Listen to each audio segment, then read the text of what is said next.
আশা করি হিন্দু সনাতন ধর্মাবলম্বী আমরা। তো যেহেতু হিন্দু সনাতন ধর্মাবলম্বী আমরা, তো আশা করি প্রত্যেকের বাড়িতে একটা করে গীতা আছে। এখন তো সোশ্যাল মিডিয়ার যুগ, তো আমরা প্রত্যেকেই সোশ্যাল মিডিয়াতে আমরা অ্যাক্টিভ থাকি। বড় বড় করে হেডিং দেয় কি জানেন?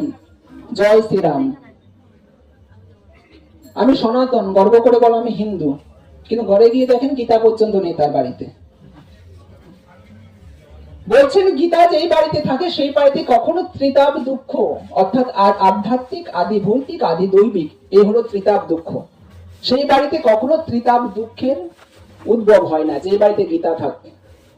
যে বাড়িতে গীতার পঠন পাঠন হয় সেই বাড়িতে জানেন কি হয়? আশপাশে কোনো বাড়ি থেকে যদি টুকটাক করে, টুকটাক মানে মাদুলি করা, বান মারা, তাবিজ তোমার করে না আশপাশে। আমাদের তো গ্রামের বাড়ি, আমরা জানি, আপনাদের তো সবাই গ্রামে, একই গ্রামের। তো তাবিজ তোমার করে, হাত চালান দিয়ে দেখি, সত্যি দেখি কে তাবিজ তোমার করেছে। যেই বাড়িতে গীতার পঠন পাঠন হয়, যত বড় লোক হোক না কেন, তাবিজ তোমার করুক, আর খনকারি করুক, আর মাদুরি করুক না কেন, কবজ করুক না কেন, সমস্ত কিছু গীতা পাঠ করলে একবারে সেই বাড়ি থেকে সমস্ত অশুভ ছায়া পর্যন্ত বিনষ্ট হয়ে যায়। আর অশুভ যখন ছায়া বিনষ্ট হয়ে যায়, যে আপনাকে তাবিজ তোমার করবে তার বাড়িতে গিয়ে সেই অশুভ ছায়া গিয়ে উঠবে।